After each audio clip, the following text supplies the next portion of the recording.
Well, it's Thursday the 30th of April, and in the morning, sorry, not Thursday, it's Wednesday the 30th, and tomorrow morning, Thursday, I will be taking off again on another little adventure. We're going to attempt the Great Central Road again, and I've just had a new windscreen put into the beast, courtesy of Albany Windscreens, who also have a business called Albany Panel Beaters. And I would like to make a shout out to Hayden and the crew down there, who had very short notice put this new windscreen in, brand new windscreen, which had chips. The old one had chips in it. And also thank you to Claire, that very lovely receptionist there, who got the job done for me in plenty of time. I only gave them a 2 days notice. Wow.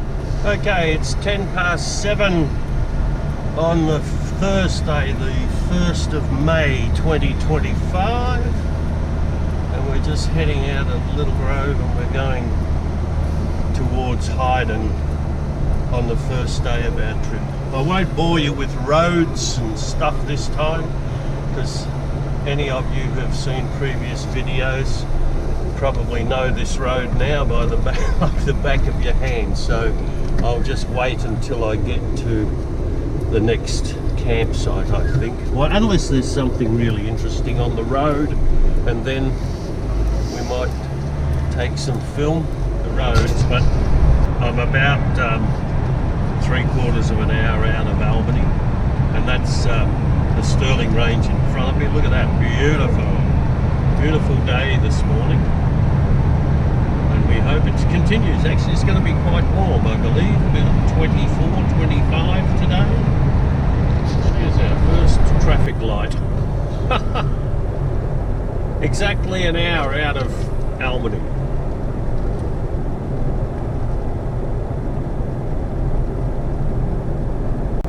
We're getting a nice new stretch of roadway.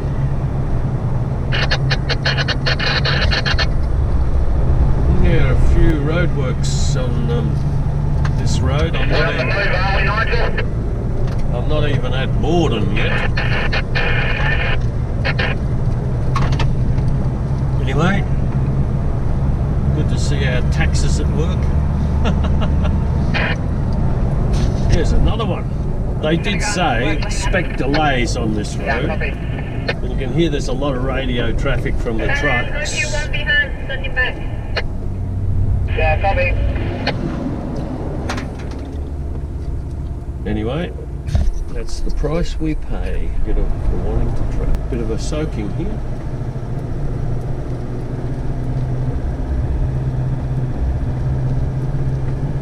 Well, I said I'd put road stuff on if it was interesting. The gravel truck. There we go. Yeah, copy the gravel truck. Copy the gravel truck.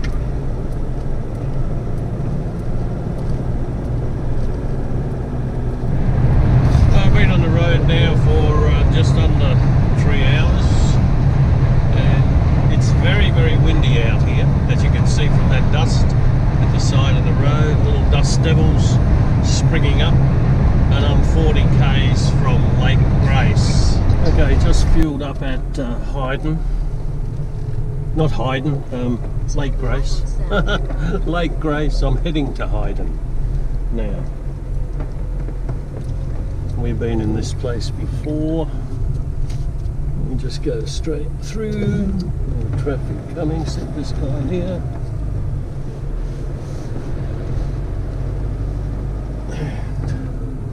We'll let that big boy go. Freight lines group.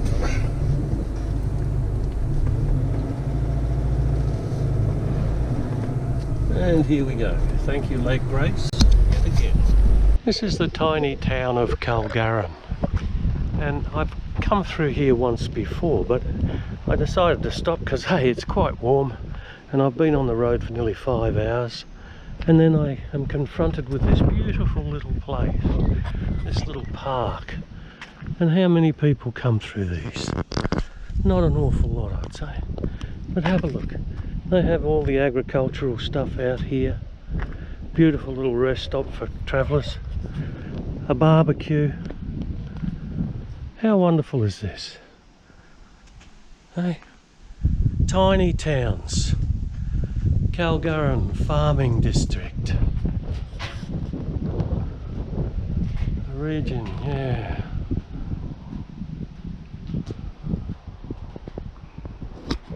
Kalgaran Township. And I'll tell you,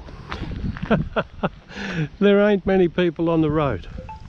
In fact, I think I haven't had anybody come near me since I left Lake Grace. So anyway, Kalgaran, what a lovely little place. Beautiful. Okay, I'm back in Hayden, and now I've got to find the Emu Fence Road, because instead of going to the breakaways, I'm going to go straight up the Emu Fence Road and go to Karawalgi. Right, I'm back on the Emu Fence Road, and I'm heading up towards Yellowdine and then on to Karawalgi, as I mentioned earlier. I was going to go out to the east towards Norseman and the breakaways, but there'd been a bit of rain here over the last few weeks, quite substantial rain, and up until about a week or so ago, the Hayden-Norseman Road was closed in some places. And looking at some of the ground, not right now, but some of the stuff that I've passed through, there's still quite substantial puddles and things on either side of the road. So I really didn't want to risk having to go through sort of wet, mucky roads at this time. I'm going to be on enough rough roads as it is, so I've taken the easy way. Man, I've just come off the Emu Fence Road because there's a little place called The Humps and Mulca's Cave, and I've been past it a number of times but never actually been in, so let's have a little bit of a look.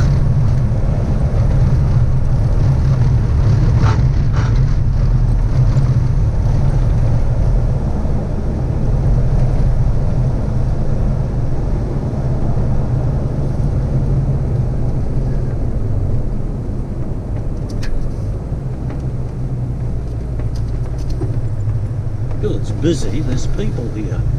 Holy smoke.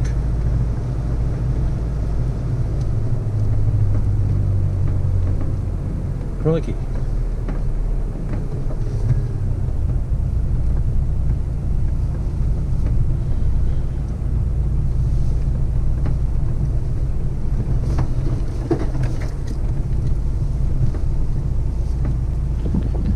Well, apparently The Humps is a water catchment area, and there are Ganama holes, but unfortunately for me it's a 1.6k walk, and I'm not going to do it today. But interesting to know that it's here. As I say, I've passed it a number of times. Perhaps next time I'll make a beeline and go and do the 1.6k walk, but in the meantime I'm heading back to the main highway. Well, sorry to disappoint you folks, but time is pressing, and it's now I've been on the road now for 5.75 hours, and I'm anxious to get to my next camping place, or my first camping place. So that's why I've given this a miss, and perhaps at some stage in the future I'll do it again. Well, at least we've had our first taste of the red dust. And there's going to be more of it, let me tell you. Anyway, I'll get back onto Emu Fence Road and head towards Yellowdine and then the campsite.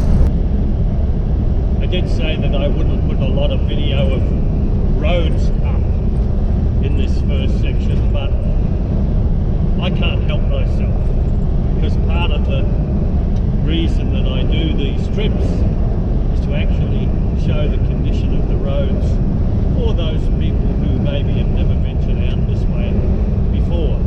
And so on a given date, time of year, this is what the roads you can expect theoretically should be like. That's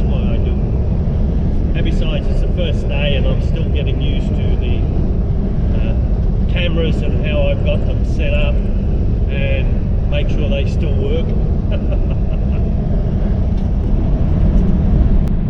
Every time I come up to this area, obviously there is changes, but the mining has impacted it a great deal. And because of all this political turmoil in the world, I guess the fact that Australia has a lot of these rare earths, I hear the politicians crowing about it now, these mines in this area probably going to open up again, because we have nickel, we have gold, we have, you know, all the other weird and wonderful elements that they're looking for. So I guess when I come up, if I come up the next time after this one, there'll be even more changes.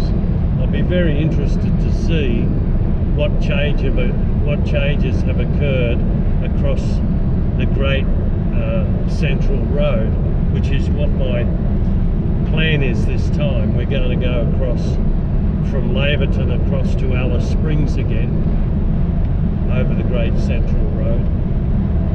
And then my plan is to come out of Alice Springs and do a zigzag and actually do the Tanami Road from Alice up to Halls Creek.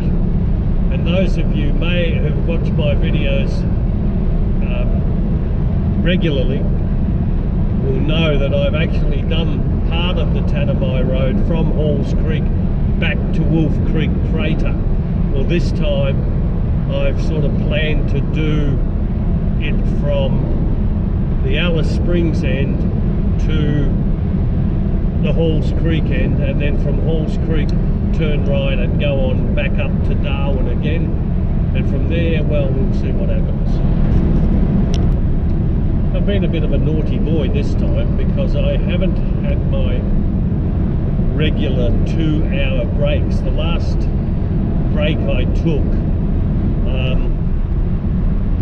was not so much a break, but I just stopped to take that video in Kilgarran.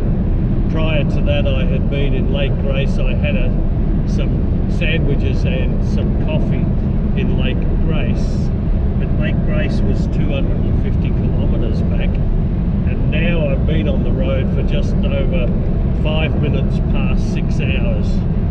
So I should have really had 3 breaks in that time, but I've only had 2. But I'm anxious to get to my campsite, and then I'll pitch camp, and then I will just veg for the rest of the day. For those botanists amongst you, this is actually salmon gums, these gum trees on the right and the left side of the road. This is a salmon gum area. You can tell by the colour of the trunks. And we're turning left up here, and this is Lovering Road, but it's actually the Emu Fence Road. So here we go, here we go, here we... For those people who might chance to come across this way from the eastern states, where we've just been, the Humps and Mulca's Cave, there is also an Aboriginal cave there, which is apparently got some 450 paintings or hieroglyphs, whatever you want to call them. Anyway, and it's only a few k's outside of Hyden, so if you went to Wave Rock, you could continue on and do a little bit of Mulca's and the Humps.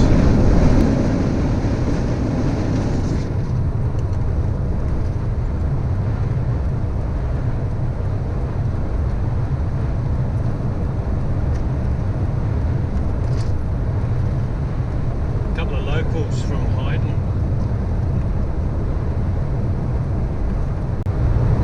We've travelled this road before on my videos, but the reason I take it, of course, is because it saves at least 60 kilometres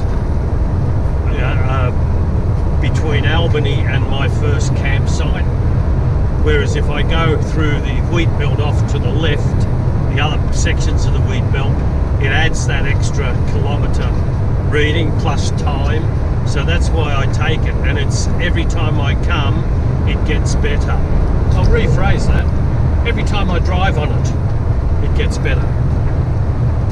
And it's now called the Woolacutty Soak Road, and it's going to get a little bit gravelly from here on in for a few k's. And I just waved to a guy doing some fencing, a farmer doing some fencing back there. Nice to be neighbourly. Here we go. Now I have a brand new windscreen and I see this guy tearing along here, so I'm slowing right down, because this is the third windscreen I've had in this Navara since I've owned it, and they're getting more expensive to replace.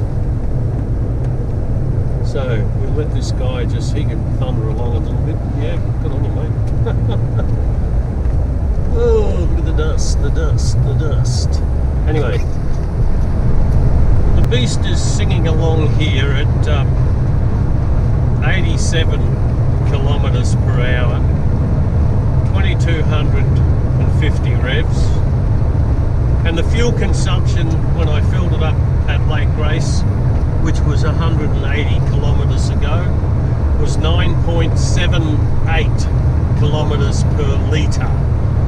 This is not a four-wheel drive road, so I'm working on, when I go across the Great Central Road, and I probably have to put it into four-wheel drive, I've calculated that to be on the basis of about, say, 8 kilometres per litre. But I'm carrying 57 litres of fuel in the back for those long stretches of outback roads. So we should be fine. Oh, that little birdie nearly got caught. So we should be fairly well done for fuel. I've got plenty of food, always have plenty of food. Anyway, enough of my waffling. We're about to do a little dog leg around. Obviously there's a swampy bit here because it actually shows up on the map as well. And I do distinctly remember it, the number of times I've come down this road. In the wet, it would be shocking.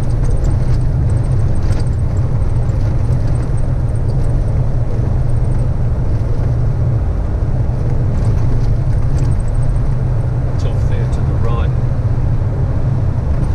Oh, it's quite rocky, that's what it is it? A lot of rock. Yeah, and here's a vehicle flying around the corner. That's the first vehicle I think I've seen since I passed that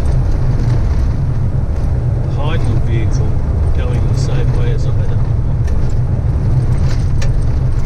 Anyway, there we are. Interesting little piece of road.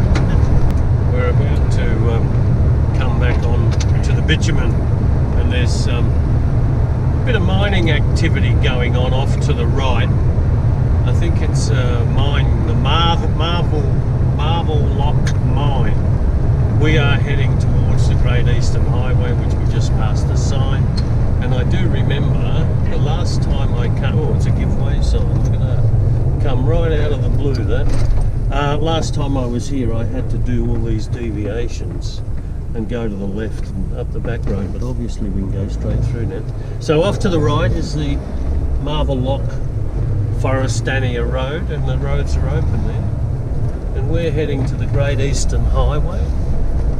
Southern Cross was off to the left as well if you go through Marble Lock.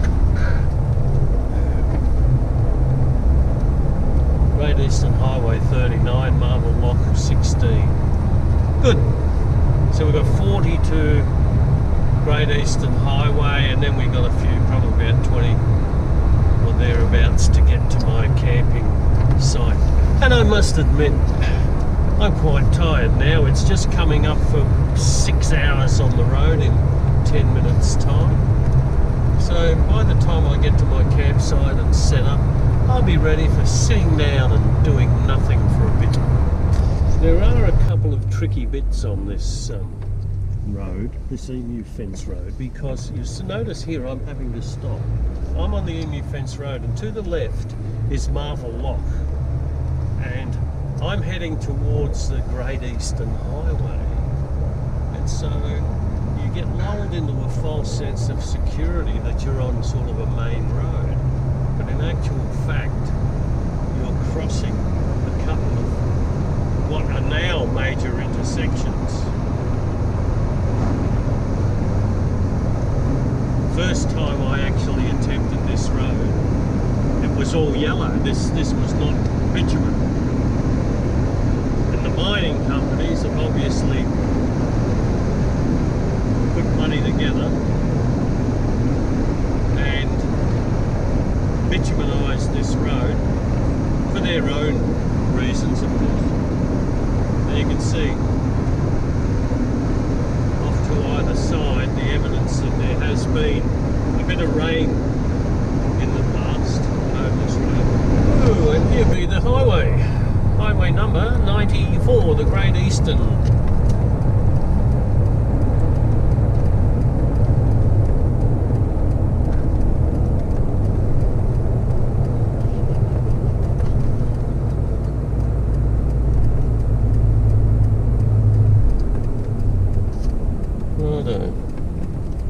Now we get back onto the rat race, I suppose. Oh no, there's not many people, not much traffic.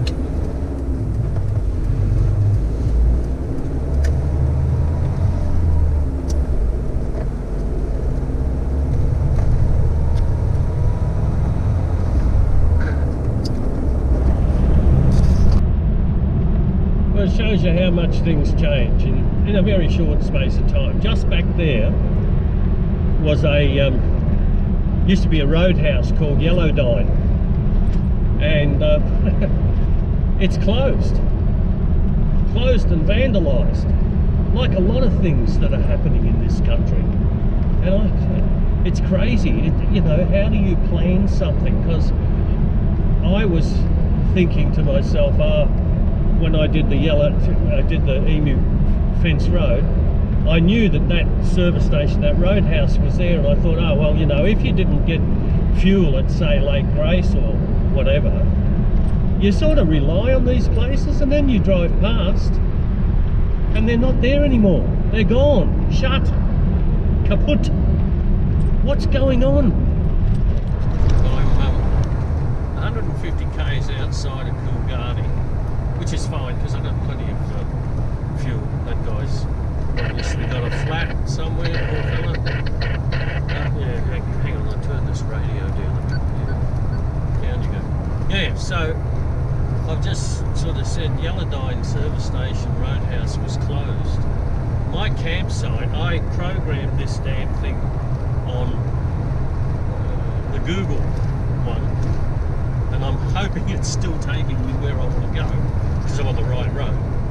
But my Garmin here, I didn't bother programming it, so I'm sort of in the dark as to how far I've got to go from my campsite, even though I've been there umpteen times. But I'm getting old, and I'm forgetting. I just pulled off the road too, because I'm now going. When I say pulled off the road, I turned off the road, and there's a campsite that I've seen it. I haven't been there before, but it's called Carolee Rocks, and I sort of thought because it was the first one that showed up on the signs, I thought I'd come and have a look at it because, you know, I've read people's reviews and they've said it's very nice. So, never having been here before, let's go and look. Oh, there's somebody didn't make it. And it's 5 k's in off the highway, so it's a fair way in. There's a sign that says Carolee Rocks, 900 metres. Okay. We'll go and have a look.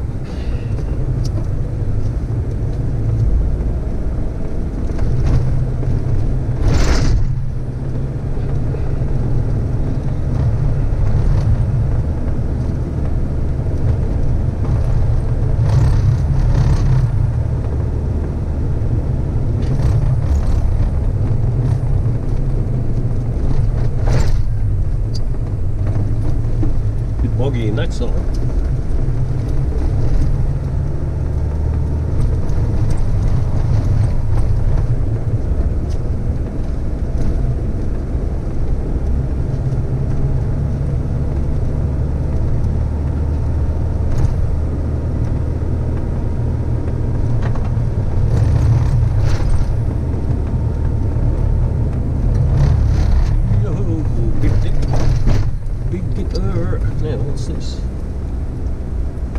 see a vehicle, campsite down there.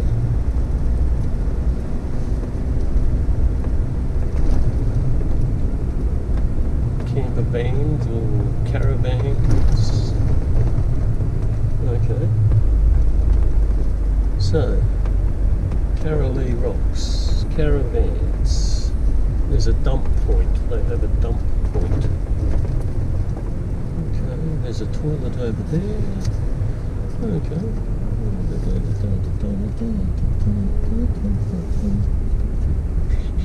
don't know if you'd have to book or anything here, do you? No.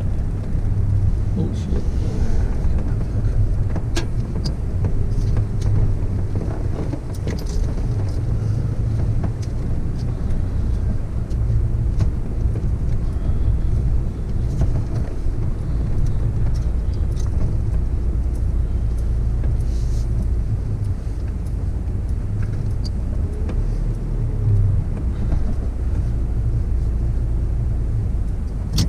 Let's have a little looky-see.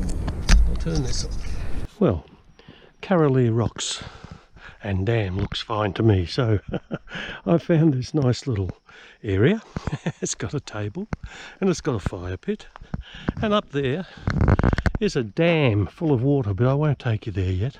I want to just, I think I actually might set my, will I set my awning out or not? Nah, won't need it. I might just do the kitchen one because it's a beautiful day and I'm not really sure that we're going to get any rain or anything, so we'll see. Well, you can see in the background I didn't bother putting the awning up just tonight. I may later.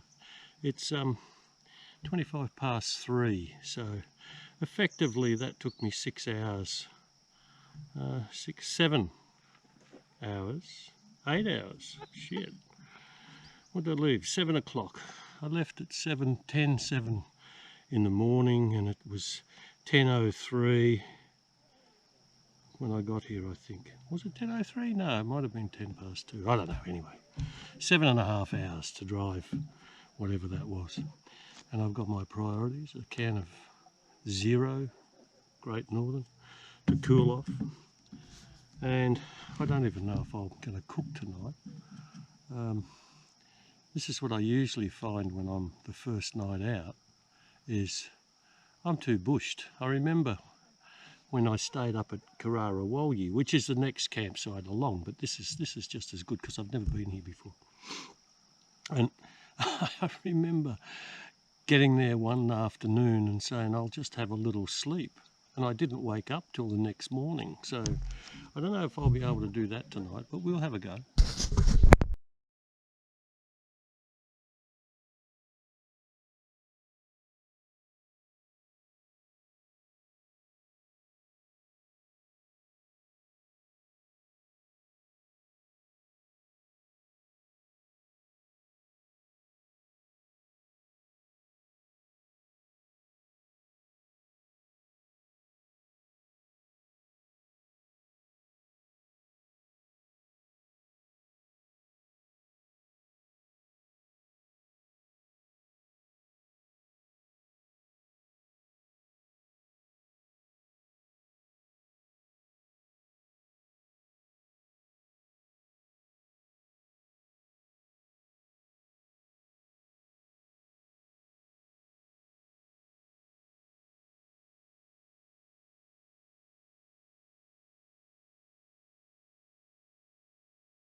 Well, what we just witnessed on that time lapse was I had a little bit of trouble with the zip. Anytime you have these plastic bloody zips or metal zips on tents and things, they seem to stick a bit. Anyway, I overcome the problem, but I wasn't going to actually set that thing up tonight, but there's a lot of bugs around here. Because there's water just over the horizon here. I'll take you over in a tick. And so I thought, no, set the thing up. It doesn't take that long, and it doesn't take that long to break it down either. So I thought, give it a go, and if I do want to sit out here later, I can at least sit bug-free because it has all the the bug mesh in it. Anyway, that's that. Anyway, here is where I am. This is Kirralee Rocks and Dam, and this is the dam, and there's where I am, down there in the hollow. Don't know if it's a good idea in case there's a crack in the dam wall, but I don't give a damn. Anyway, there we are. There's a duck on the dam. Look at that. How nice. This is actually better than Kawarrawolyi. How come I've never stayed here before? I don't know. Always in a hurry. I did promise myself this time that I was going to try and slow down a bit. I have a bad habit of going at a bull in a china shop. Now, if and when the dam actually should get to sort of overflowing, we have this sluice here. And look at that. Yeah, it's all the way down there. I'll come around the other side and we'll have a look. Not really great light here, but anyway. But you can see it's like a railway trestle. But it's actually a sluice. Or a viaduct, call it what you will. Look at that. Let's go underneath. Oh, look at that. Amazing. And then just through there is yours truly. So, all in all, I'm glad I got lazy and said I'll just go down this road and we'll have a look. And here I am. Well, good morning. I'm having a little experiment this morning to boil my water on this little methylated spirits burner, similar to the Oahu, except this one is burning metho and not twigs. So it's been on for a few minutes, starting to get a bit of a bubble down the bottom. But that'll do for my coffee and my water for my ablutions. Well, that'd be about 10 minutes, I think, and we're virtually onto a rolling boil now, so that's adequate for my coffee. Well adequate. And now I'm going to put my fry pan on there.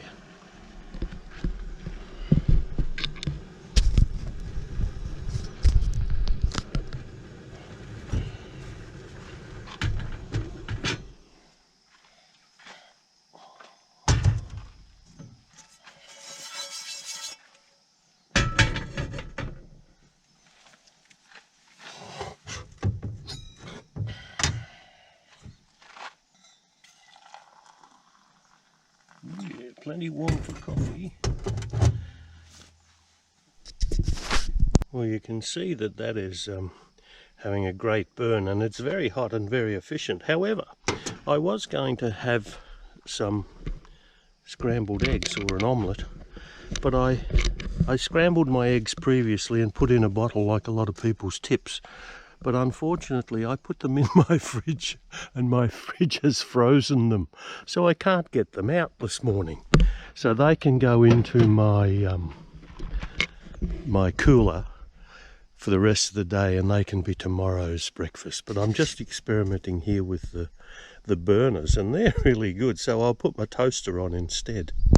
I put the bread in the freezer too, so it's frozen, but we'll see how this little toaster goes. As I say, this is all experimental at this stage. Well, I've decided to spend this today here and tonight before I move on to my next campsite, which is planned to be the Niagara Dam, which is up near Leonora and about 167 k's from Laverton. There's a couple of reasons I want to do that. A, this is not a bad little campsite. B, it's only my first night on the road, and as you can see this morning I've been doing some experimenting with various things, cookers and what have you, because I want to do it. But like everything else, after being domiciled for the last few months and not being on the road, you forget how to do everything and you need to set up a routine.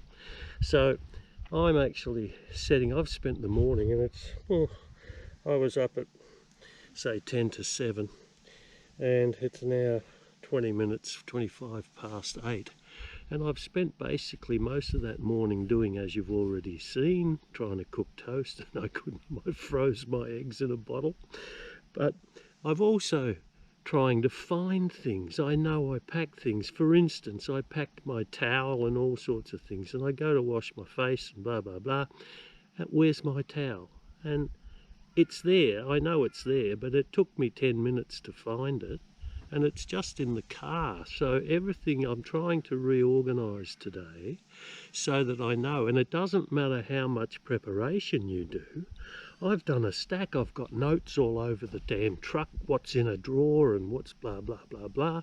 But you get to a site and things are happening and you put things down, and 10 minutes later you say, oh, where is that? Where did I put that? And it's staring you in the face. This hat, for instance. I thought when I got up, where's my hat? I couldn't find it. And I thought, well, it's in here somewhere, and I went everywhere. And it was sitting on the headrest in the front seat of the car. You know, stupid things like that. So that's why I'm going to spend the day here. And as I said yesterday also, I'm going to try and slow down a little bit. I think I get a little bit sort of anxious and ready to go and do all that. So I've got my book in there, and I've got all the map books out, and I'll have a look and I'll check my all my solar stuff for charging and batteries for GoPros and what have you like that. Get all that sorted again, and then I'll be ready to sort of move off in the morning, I would say. And the other reason is I have a permit to go across the Great Central Road because you travel through Aboriginal lands, another issue which I'll get to in other videos. And my permit starts on the 5th, which is Monday. And I was lying in bed last night thinking, it was Thursday when I left, so today is Friday the 2nd of May, and the weekend is coming. Kalgoorlie and Coolgardie are just up the road. There might be a lot of locals who want to come out over the weekend. So I'm sort of thinking, do I really up tracks and move on? Because it might be counterproductive. But tomorrow I will move on, but I have another options, and so I'll see what happens with that. But anyway, I'm just going to take it easy and chill for the rest of the day. I've got my coffee here, so I'm fine. I have my solar blanket hooked up to the fridge. The fridge is very efficient, as you know, because I had those frozen eggs in a bottle. But anyway, you can see that there is a shadow. I just looked up, I was sitting at the table over here, and I looked across, and my solar blanket was right in the shadow of this tree. And as if that's not bad enough, I mean, today is supposed to be 26, but it's going to be cloudy as well, apparently. Anyway, here is the system and the setup, and that you can see there is going in there to the car, into the fridge, and it's hooked into my MPPT charge controller. So the battery is getting a good charge into it right now. And this is the awning tent, and I actually have that set up. I've got my chair, another chair in there, and some bits and pieces. So everything is working fine once I learn how to find everything. But I will, that's why I'm taking the day off and staying here so that I can arrange everything to my satisfaction. Well, seeing as I'm staying here all day, I figured I might just do another little pan of the campsite and correct some information that I provided yesterday, which was just off the cuff. As I said, this is Karalee Rocks, and that thing that I said looked like a causeway or an aqueduct, it was in fact an aqueduct, but it was built to service steam trains, apparently, coming to Kalgoorlie. And you can probably get a better view of it from here. Better light because the sun's over my shoulder. I'm sort of facing northeast, or northwest rather, and this was to carry the water down somewhere. I might have a little wander down this way and we'll see what's at the end. This is a plaque. You can't read it, but that picture there shows railway workers in 1902 who helped to construct this. The story about Karalee is that it was a natural soak, and apparently our Aboriginal friends had been using it for thousands of years, which we don't have any doubt about that. And when the goldfields in Kalgoorlie were discovered and they put a steam train line through, this was used as the source of water for the steam trains. But of course progress accelerates, and then there were diesel trains and steam became defunct and nobody needed any more water to power the trains. This is another plaque commemorating what this is about, and I'll read it. Karalee Rock Water Catchment System collected rainfall runoff from two large granite rocks. Water flowed along a stone perimeter wall and then downhill along a system of cross-country flumes and aqueducts to a dam. From here it was pumped 3.6 kilometres south to tanks at the railway station. This innovative system was the fourth largest of the railway catchments built in the eastern goldfields between 1895 and 1900. The Karalee scheme was heralded as one of the most ambitious and successful engineering feats of the late 19th century. So there you go.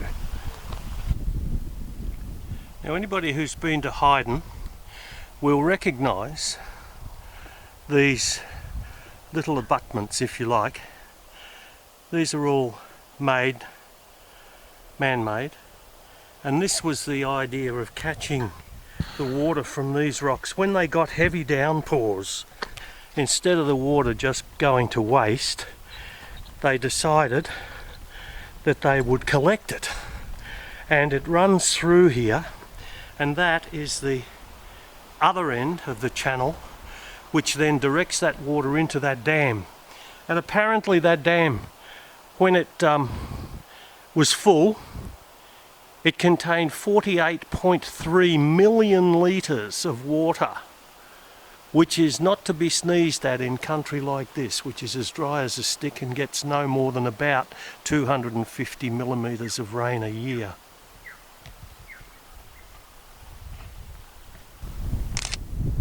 Now if I pan around here, you'll see that there are actually puddles that have been left over from fairly recent rains, I suppose, in the last couple of months.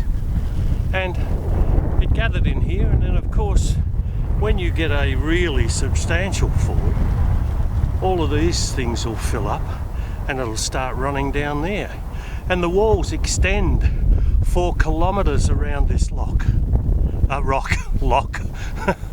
Anyway, that is amazing, and I won't go into it right now. I might save that for later, what I was going to say. Well, I will say it because it needs to be said. I've noticed a lot of these places are being shut down because we have Indigenous people who are saying to us, or our governments, that these are somehow or other sacred lands, or they have some cultural significance, or, you know, there's lots of other different excuses, and I don't disagree with that.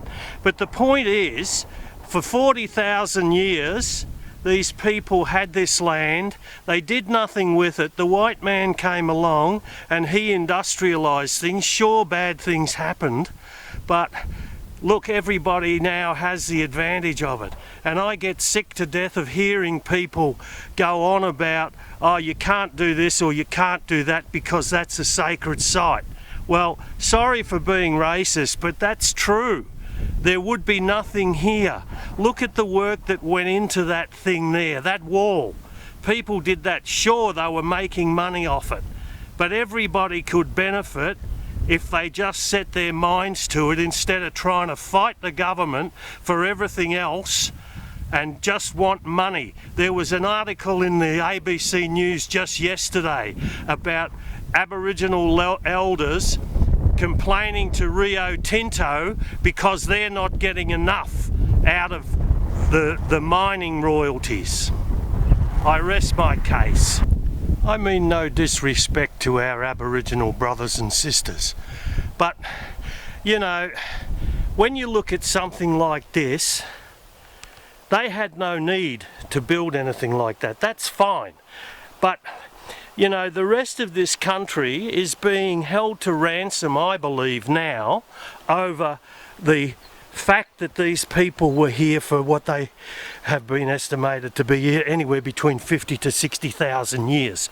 But the problem that I see, and I've been reading up on some history of this stuff, is the fact that they didn't do anything with it, and they were always fighting amongst themselves because there is no one tribe of indigenous people here. They came from everywhere. Some came from Papua New Guinea, some came from the Macassans in Malaysia, others came from God knows where, and they fought each other. Come on. We need to have this debate. Now these are the gates which they used to, when the dam was full and it wasn't going to take any more water, they would close that one there and open that one there, and the rest of the water could go into the bush. Very, very clever. Great use of the water, and that would regenerate the bush as well. Amazing. And here is home sweet home for today.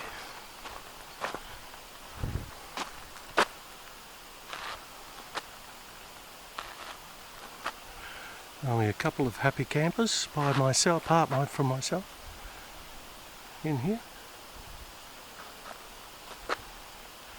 Lovely spot. Pity about the toilets being closed, and have been for some time. You must be totally self-contained here. Carry your shit out, in other words. Yet there's a dump point over there, which leads me to believe ask the question, what's going on? Okay, we're going to try this little bugger with to boil some water. This is the Oahu with the, if I can get the lights to work,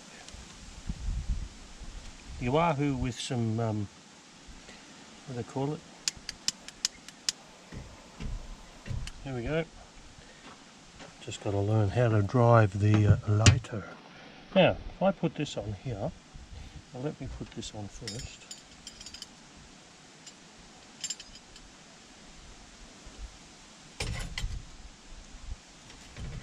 Like this morning, going to put this on there like that. This is burning, as I say, methylated spirits, and we've got 1 minute past 12. That's just when I lit that. So let's see how long it takes.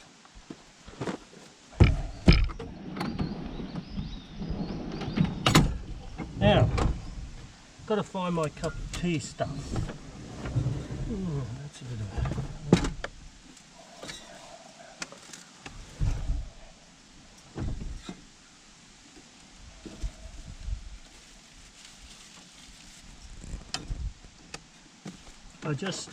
I just repacked all my drawers in an orderly fashion, and I put my tea at the very, very back of the first drawer. What an idiot. But that's okay, hey, we're still learning how to drive this damn thing. There they are there.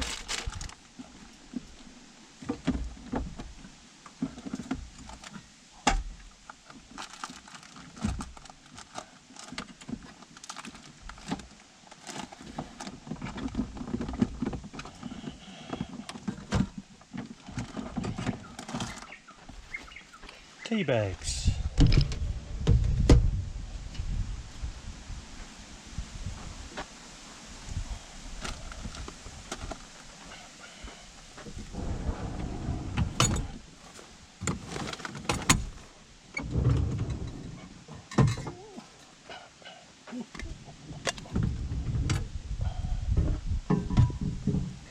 I'll come back to you when this is boiled and tell you what time it was. Well, I've just checked my watch. That is, it's 7 minutes past. That's 6 minutes. And already, that's hot enough for a cup of tea. I'll see to the rolling boil. Well, it's actually boiling now. You can see that there is a little bit of carbon coming off this thing. That may be because I used some cotton buds, cotton wool balls soaked in metho to get it going. Anyway, very happy with that. That's pretty efficient, that is. That's going to go for a long time. Well, this is another part of my experiment. I've just set this combustion stove, this little Oahu, on the boil. It is now 5 to 4 in the afternoon, and I'll show you what's in it. There's some water, and I have one of those resealable, or sorry, not resealable, well, seal bags, and I made some spaghetti bolognese before I left home. That was frozen this morning, so I've had it out all day. I've put it into this. We will heat that up, and then we'll put some spaghetti on when using the same water, all from that little tiny stove. And all I've put in there is some pellets and some wood that I bought from home, small pieces. We'll see how long it goes. So 5 to 4. Let's see how long it takes to boil. It's been exactly 10 minutes, and that water in there is actually quite hot, and you can see that there's bubbles. I put my finger in it and nearly burnt it, so it's working. These things are very, very efficient. I'll keep you posted when I take that off and put the spaghetti on. 13 minutes to a rolling boil. Whoa! Now, I've got to take this out and deal with it because I think it's hot enough. It's been heating up in the bag. So, oh yeah, we shall get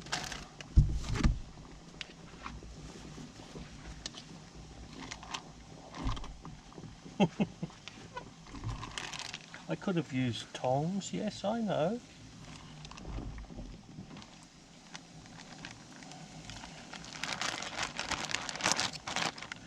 I'll leave that there. We shall now put in some spag. Have a look at that.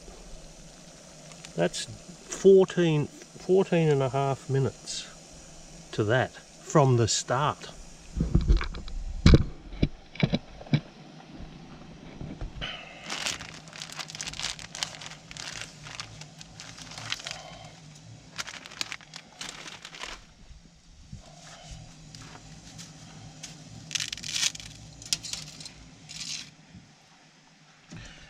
Now I know all you Italians out there are going to yell at me because I just broke the spaghetti in half, but I'm sorry. That's the way I do it.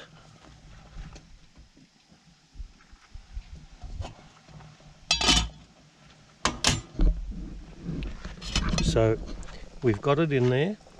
It's at a boil. That should take about another 10 minutes.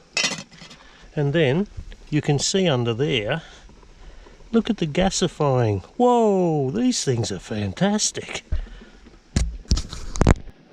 Well, I'll tell you, I'm impressed. I was impressed when I did the little test on it at home, but I'm even more impressed now with the efficiency of these things. I'm tempted to go and buy another one and just use this as my method of cooking. So it's so quick. The only drawback with these things, of course, is I had some twigs that I brought with me from home, and I just stacked them up, and then I put a little bit of pellets because I know this will go forever. There it is, it's boiling over now. Look at that. That is amazing. Look at that. Hey? And I can lift it off if I need to, which I will, once I've got my 12 minutes and my spaghetti to al dente. So have a look at the burn. That's what we've got, and that's just twigs and a handful, not even a handful of pellets. Be lucky if it was 2 tablespoonfuls of pellets that you buy at, well, here in Australia, Bunnings. But that is amazing. The only problem is it's giving my pristine brand new pot set, it's getting carbonised. But I don't care. We're camping. Have a look at that. Amazing. Now, just so that I know that my spaghetti will be kept warm, I dumped the bag on top of the cooking spaghetti. We've probably got about another 5 or 6 minutes to go with that spaghetti before we get to al dente. And by that time, everything should be nice and stinking hot. Whoa! And just as a little technical reminder too, I actually have this tray here. Oh shit, and that's hot. Because the ash will come through the bottom where those big square holes are. And so I didn't want to burn my kitchen setup. So I put that tray there. And here we are. This is the setup tonight on the camp. And as I turn my, oh, that's a little bit off the square. Still going as I turn around. These are the people that come in the caravans. So I'm not alone tonight. Well, I wasn't last night either. Anyway, there we go. And with the fire that's left over, I've just put my billy on with about a cupful of water for a cup of tea after. And now I'm going to serve up. Look at that, and the spaghetti, that was 10 minutes and it's perfectly al dente. Oh, now I'm going to serve up. Now I saw somebody do this. I've got 2 bowls here, but why should I be bothered with cleaning my mess up? So what I'm going to do is use the pot, because I'll have to clean that anyway. Oh yeah, that's hot. Whoa, baby, look at that. Now, I'll tell you, that is a great way, and there's no preparation with that because I did that at home. And all we need to do, and I mean, I know I'm spoiling it because this is not really Parmesan cheese, it's a mixture. But however, I'm going to have this out of the pot, be like a real bogan, and oh yeah, baby. Yum. Bit of this, sprinkle a bit of Parmesan on there.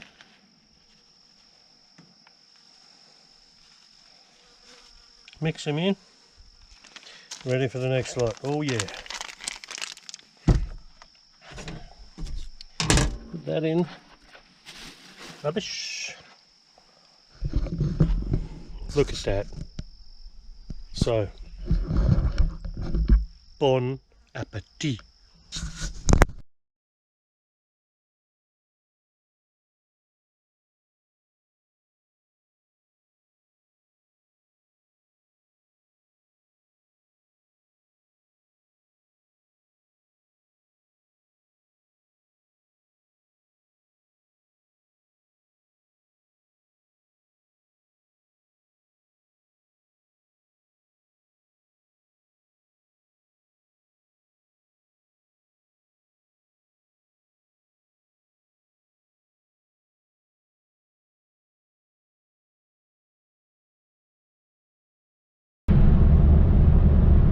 Well, it's 25 minutes to 9. I'm just going to summarise my camp pack up today with that awning tent. I actually got up at 12 minutes past 6 and I boiled 2 billies, made a cup of coffee, filled up my thermos and did all that packing, and I was on the road by, I think I mentioned on the other scene, I think about, well, 7:30. It might have been even a little bit earlier, so I don't think that was too bad, and I'm quite happy with that, because I've been thinking, well, do I put that thing up every day? But it certainly has its advantages, because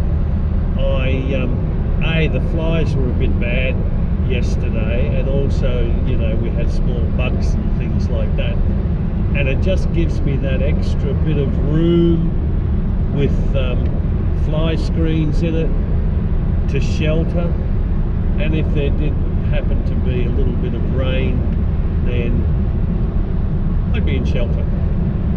And I didn't even put my awning up over the cooking area, so no, that was pretty good. So we'll probably put that up every day now. It gets easier as you practice. Anyway, I'm probably about 50 k's